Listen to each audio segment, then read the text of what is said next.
Tenth CBSE का जो सबसे ज़्यादा इम्पोर्टेंट टॉपिक है ट्रिग्नोमेट्री, जिसको सबसे ज़्यादा वेटेज होता है बोर्ड्स में, वो चैप्टर पहले हम सीखेंगे। उसमें भी ट्रिग्नोमेट्री की अगर बेसिक कंसेप्ट्स क्लियर होती है तो वो चैप्टर आपको जल्दी समझ में आ जाएगा।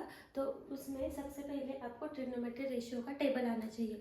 अभी जब भी आप बोर्ड्स के एग्ज़ाम के लिए जाओगे तो आपको 10 मिनट पहले आंसर शीट प्रोवाइड की जाती है। तो जहाँ पर भी आपका रफ वर्क का सेक्शन रहेगा उसमें आपको ये टेबल बना के लेना है। ये टेबल एकदम फास्ट आप कैसे बना सकते हैं वो मैं आपको इस वीडियो में बताऊंगी। तो देखो, ये टेबल आने के लिए आपको स्टैंडर्ड एंगल्स पता होने चाहिए। हमारे जो स्टैंडर्ड एंगल्स है और ट्रिग्नोमेट्री के जो स्टैंडर्ड रेशियोज है वो आपको पता होने चाहिए। स्टैंडर्ड एंगल्स आपको याद रखने पड़ेंगे, 0, 30, 45, 60 और 90। देखो यहाँ पर 0, 30 डिग्री, 45 डिग्री, 60 डिग्री और 90 डिग्री। और हमारे ट्रिग्नोमेट्री के जो रेशियोज है sign, cos, tan, cosec, sec और कॉट, वो आपको सिक्वेंशियली याद रखने। ठीक है, तो यहाँ पर मैं लिखूंगी sine theta, cos theta, tan theta, cosec, sec और कॉट थीटा। देखो, आपको कुछ मतलब लर्न करने की ज़रूरत नहीं है, बस आपको ये चीज़ें याद रखनी है तो आपको पूरा टेबल याद हो जाएगा। स्टैंडर्ड एंगल याद रखने पड़ेंगे, 0, 35, 0, 30, 45, 60 और 90। और हमारे ratio sine, cos, tan, cosec, sec और कॉट, ये सिक्वेंशियली आपको याद रखने। अभी देखो, यहाँ पे हमने 0 से स्टार्ट किया है तो हम पहले नंबर लिखना स्टार्ट करेंगे 0 से ही। 0, 1, 2, 3, 4। अभी याद कैसे रखोगे आपकी 0 से हमने एंगल्स स्टार्ट किए हैं तो हम नंबरिंग लिखना भी 0 से ही स्टार्ट करेंगे। अभी नेक्स्ट, अगर हम 4 तक हमने नंबर लिखे हैं तो हम क्या करेंगे, इन सारे नंबर्स को 4 से डिवाइड करेंगे। तो यहाँ पे आएगा 0/4, यहाँ पे 1/4, यहाँ पे 2/4, यहाँ पे 3/4 और लास्ट में 4/4। देखो यहाँ पे अभी जिसको भी डिवाइड हो सकता है उसको हम डिवाइड करेंगे और जिसको डिवाइड नहीं हो रहा है वो नंबर हम एज इट इज रखेंगे। तो 0/4 यहाँ पे डिवाइड होगा तो आंसर आएगा 0। इसको डिवाइड नहीं होगा, 2 1 जा 2, 2 जा 4, तो यहाँ पे आंसर आएगा आपका 1/2। 3/4 एज इट इज रहेगा एंड 4/4 का आपका आंसर आएगा 1। अभी साइन थीटा की वैल्यू के लिए आपको क्या करना है, देखो ये जो आपको नंबर्स मिले ऊपर, इनका पॉजिटिव स्क्वायर रूट आपको लेना है। अभी देखो यहाँ पे 0 है तो यहाँ पे 0 का स्क्वायर रूट 0 ही आएगा। यहाँ पे 1/4 है, 1 का स्क्वायर रूट 1, 4 का स्क्वायर रूट 2। स्क्वायर रूट मतलब अभी 4 का स्क्वायर रूट निकालना है तो आपको क्या चेक करना होता है स्क्वायर रूट के लिए कि वो नंबर किस नंबर का स्क्वायर है। तो यहाँ पे 4 इज द स्क्वायर ऑफ 2, तो 4 का स्क्वायर रूट क्या आएगा आपका 2। नेक्स्ट है 1/2, 1 का स्क्वायर रूट 1 और 2 का स्क्वायर रूट 2 हम एज इट इज लिखेंगे क्योंकि 2 is not a perfect square. और नेक्स्ट रूट 3/2 और लास्ट में आएगा आपका 1 का स्क्वायर रूट 1। ये आ गई आपकी साइन थीटा की वैल्यूज। हमने क्या किया, सबसे पहले स्टैंडर्ड एंगल्स लिखे, मतलब ये पूरा टेबल याद करने के लिए बस आपको ये ट्रिग्नोमेट्री के जो रेशियोज है वो सिक्वेंशियली याद रखने हैं। और जो हमारे स्टैंडर्ड एंगल्स है 0, 30, 45, 60 और 90 वो आपको याद करने। उसके बाद आप याद क्या करोगे कि हमने 0 से एंगल स्टार्ट किए तो नंबरिंग भी हम 0 से ही स्टार्ट करेंगे, 0, 1, 2, 3, 4 तक। ठीक है, उसके बाद आप कैसे याद रखोगे कि हमने 4 तक लिखा है तो सारे नंबर्स को हमें 4 से डिवाइड करना है। तो देखो यहाँ पर हमने सारे नंबर्स को 4 से डिवाइड किया, जिसको डिवाइड हो रहा है उसको हमने डिवाइड किया, बाकी के नंबर्स एज इट इज लिखे। और फिर साइन थीटा के लिए आपको क्या करना है, इन सारे नंबर्स का पॉजिटिव स्क्वायर रूट कंसिडर करना है। अभी नेक्स्ट है, एक बार आपको साइन और कॉस मिल गया, बाकी के रेशियो आपको मिल जाते हैं आसानी से। तो देखो यहाँ पे कॉस थीटा के लिए आप क्या करोगे, जो हमने साइन थीटा की वैल्यूज लिखी है सारे एंगल्स की, उसको आपको लास्ट से कॉस के लिए लास्ट से कंसिडर करनी वैल्यू। मतलब यहाँ पे लास्ट नंबर पर आपका 1 है तो यहाँ पे कॉस थीटा के लिए वो नंबर फर्स्ट नंबर पे आएगा। नेक्स्ट है आपका सेकेंड लास्ट √3/2, तो यहाँ पे वो सेकेंड पोजिशन पे आएगा। नेक्स्ट है 1/√2, उसके बाद 1/2 और लास्ट में आपका 0। मतलब हमने क्या किया, साइन की जितनी भी सारी वैल्यूज थी वो कॉस थीटा के लिए उल्टी लिखती गई। ठीक है, अभी टैन थीटा का फॉर्मूला होता है हमारा sine theta upon cos theta. अभी ये जो फॉर्मूलाज है वो आपको मैं नेक्स्ट वीडियो में बताने वाली हूँ कि ये फॉर्मूला याद कैसे करने हैं। ठीक है, तो टैन थीटा का ये बहुत इंपॉर्टेंट फॉर्मूला है sine theta upon cos theta.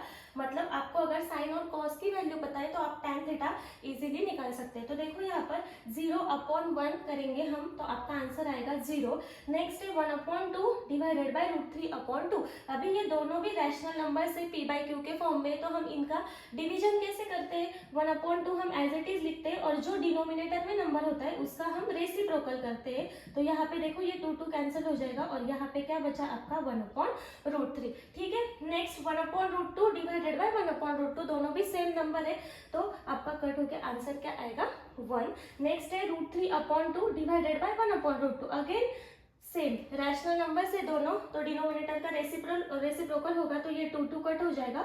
√3/1 that is answer is √3 और यहाँ पे आपका 1 डिवाइडेड बाय 0, तो इसका आंसर आपको मिलेगा नॉट डिफाइन। अभी देखो अगर आपके न्यूमरेटर में कोई भी नंबर है बट डिनोमिनेटर में अगर आपका 0 है तो आंसर कहाँ पे चला जाता है? Tends to infinity. ठीक है, मतलब उस आंसर को हम डिफाइन नहीं कर सकते, इसलिए आपका आंसर आएगा नॉट डिफाइन। आपको याद रखना है कि न्यूमरेटर में कौन सा भी नंबर है बट अगर डिनोमिनेटर में 0 है तो वो आंसर टेंड्स टू इन्फिनिटी जाता है। ठीक है, तो ये हो गई आपकी tan थीटा की वैल्यू। tan थीटा हमने कैसे निकाला? sin theta divided by cos theta. अभी आगे आपका cosec थीटा। cosec थीटा के लिए क्या करेंगे आप? cosec theta is the reciprocal of sin theta. sin theta का अगर आप रेसिप्रोकल करते हो, ये रेसिप्रोकल के भी फॉर्मूले में आपको फॉर्मूले के लिए अलग वीडियो बनाने वाली हूँ, आपको वो भी याद रखने, मतलब ऐसे लर्न करने की जरूरत नहीं है, एकदम ईजी वे में मैं आपको बताऊंगी कि ये फॉर्मूला याद कैसे रखने हैं। ठीक है, तो देखो यहाँ पे है कोसेक थीटा, तो कोसेक थीटा के लिए आप साइन की सारी वैल्यूज का रेसिप्रोकल करोगे तो आपको कोसेक थीटा मिल जाएगा। तो यहाँ पर है 0, अभी 0 के नीचे कोई भी नंबर है हमारे पास और उसके नीचे हमने कुछ भी नहीं लिखा है तो हम 1 कंसिडर कर सकते हैं। मतलब यहाँ पे 0 के नीचे कौन है? आपका 1, तो इसका रेसिप्रोकल क्या हो जाएगा? 1/0, again anything upon 0, that is answer is not defined. ठीक है, नेक्स्ट है 1/2, इसका रेसिप्रोकल होगा तो आपका आंसर क्या आएगा? 2/1 दैट इज 2।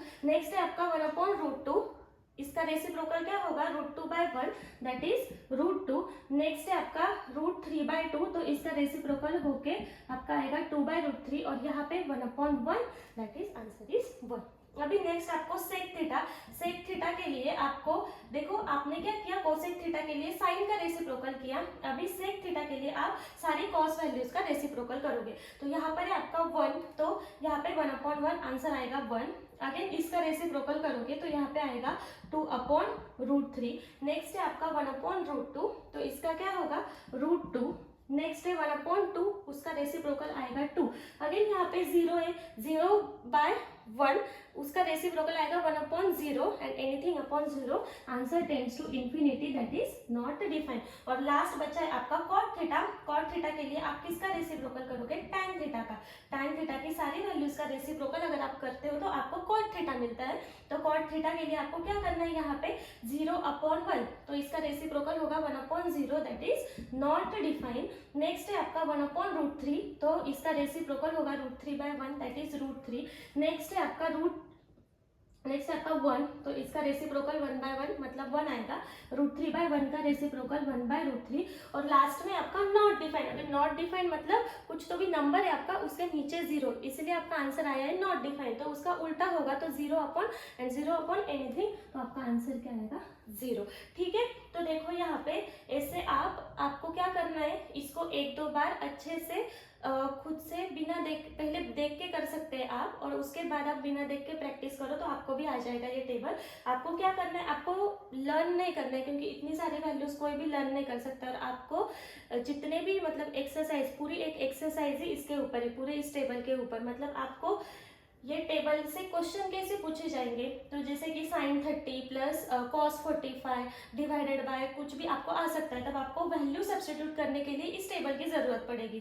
ठीक है, तब आप देखो ये टेबल रीड कैसे करना है। यहाँ पे आपका sin थीटा, यहाँ पर है आपका 0, तो इसका मीनिंग क्या हुआ? sin 0 is 0। नेक्स्ट है आपका sin 30 इज 1/2। नेक्स्ट है आपका, अभी अगर आपको पूछा किसी ने कि व्हाट इज tan 45, तो आप कैसे देखोगे? यहाँ पे आपका tan theta tan 45 degree, your answer is 1। तो देखो एग्जाम्पल में भी आपको ऐसे ही करना है, जहाँ पे भी मतलब जो भी वैल्यू आपको चाहिए वो वैल्यू टेबल से देख के आपको वहाँ पे सब्स्टिट्यूट करनी है और फिर आपको वो सिंप्लीफाई करना है, ठीक है। तो ये टेबल की ज़रूरत तब आपको एग्जाम्पल सॉल्व करते वक्त लगने वाली है। तो सबसे पहले जब भी आप बोर्ड्स के एग्जाम के लिए जाओगे, जहाँ पे आपका रफ वर्क के लिए जो आपको पेज प्रोवाइड किया जाता है, उसके ऊपर सबसे पहले आपको ये टेबल बना के लेना है। उसको 2 मिनट, मैक्सिमम आपको 2 मिनट लगेंगे। अगर आप ऐसे ट्रिक यूज करोगे तो 0, 30, 45, 60, 90 ये याद रखना पड़ेगा। और ये ratios sine, cos, tan, cosec, sec, cot, ठीक है। और ये फॉर्मूले कैसे याद रखने हैं वो मैं आपको नेक्स्ट वीडियो में बताऊंगी।